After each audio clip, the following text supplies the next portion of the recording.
James K. Polk by Matthew Costello. Read by Matthew Costello. A leader's time and power is limited, but the consequences of their decisions are not.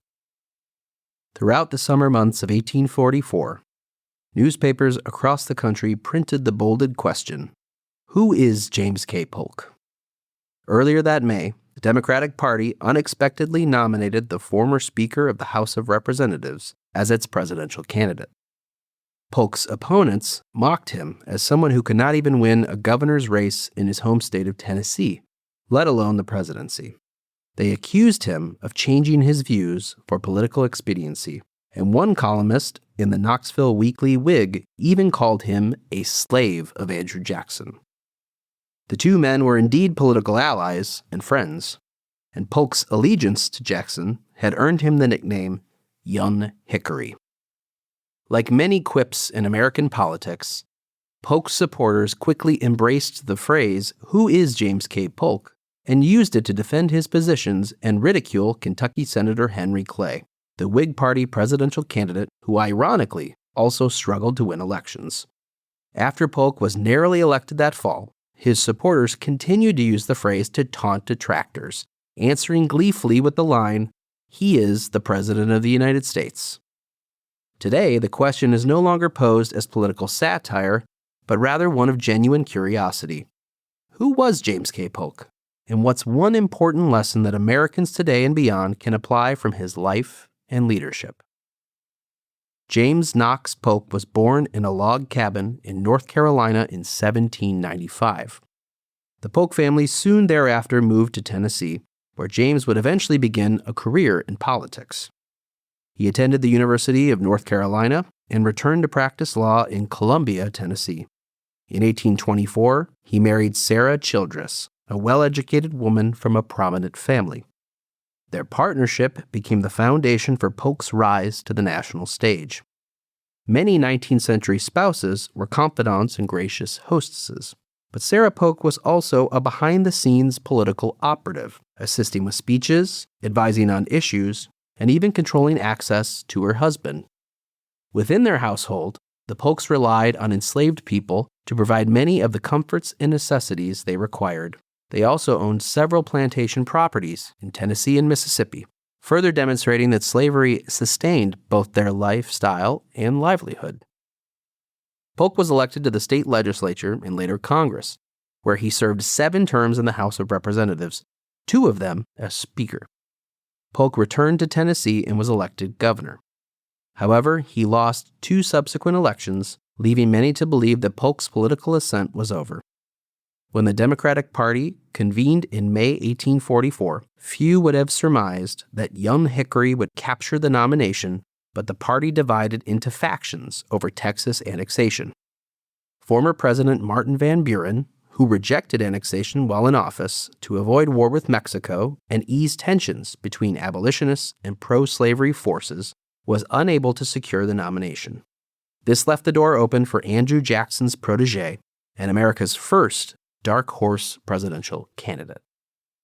At age 49, Polk was the youngest person at that time to take the oath of office. Yet during the campaign, Polk pledged to serve only 1 term if the American people elevated him to the highest office in the land.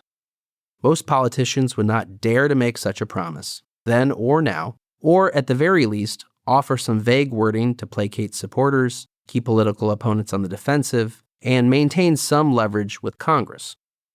But President Polk did no such thing and stepped aside after 4 years in the White House. Polk outlined 5 major priorities for his single term: to annex Texas and secure its statehood, negotiate the disputed Oregon Territory with Great Britain, acquire more Western lands, specifically New Mexico and California, establish an independent treasury, and reduce the tariff. Polk achieved each of these ambitious goals and, fueled by sentiments of manifest destiny, acquired more than 1 million square miles of territory through war and diplomacy. Yet his successes sowed the seeds for calamity. They justified provoking a war with Mexico, displacing indigenous peoples from their ancestral lands, and expanding the reach of slavery far into the American West. all of which made the United States a politically unstable continental power. Polk reminds us that a leader's time in power may be limited, but the consequences of their decisions are not. Expansionism was not a new phenomenon. In fact, it arguably predated American independence. The first president, George Washington, envisioned that a strong chief executive would determine foreign policy, mediate relations with other nations, and involve the Senate only as required by the Constitution. While his successors' views of executive power varied, they all used presidential authority to engage in diplomacy, negotiate, and if need be, use military force to acquire territory from France, Great Britain, Spain, and indigenous peoples. The larger complicating factor was slavery and where to draw the line, both literally and figuratively. This Herculean task fell to Congress, which incessantly debated whether slavery should be allowed in new territories. With increasing polarization and anti-slavery sentiment on the rise, Congress's solution was to balance the number of free and slave states admitted into the Union.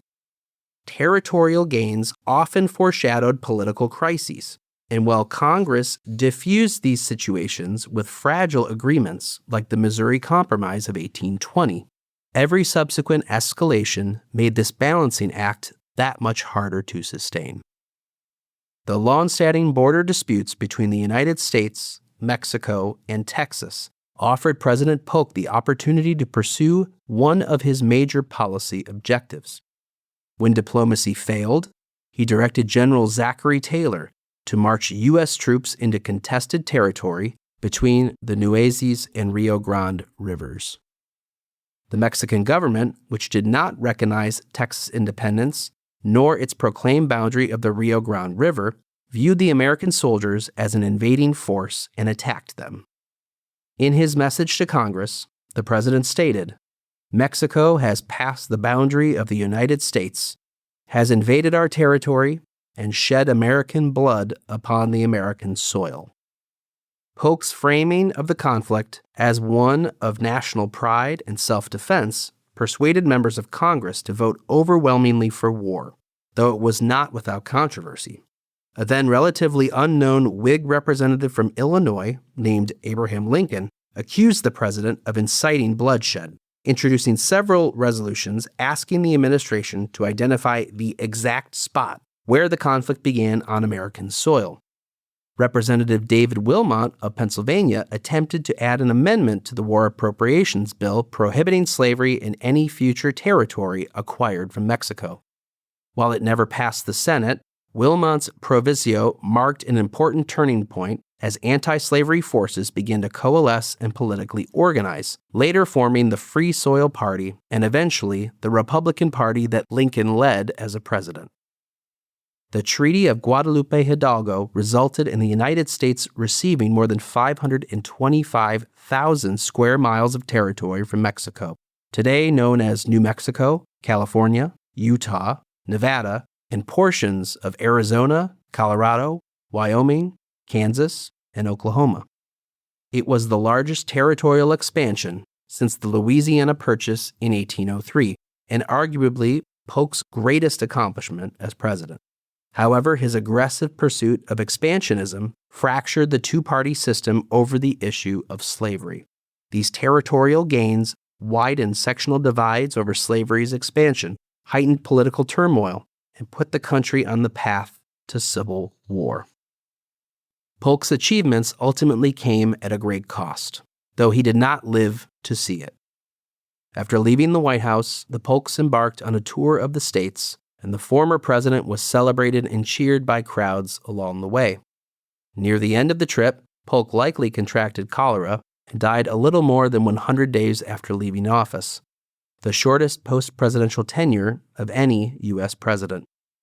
But the repercussions of his decisions would be anything but short.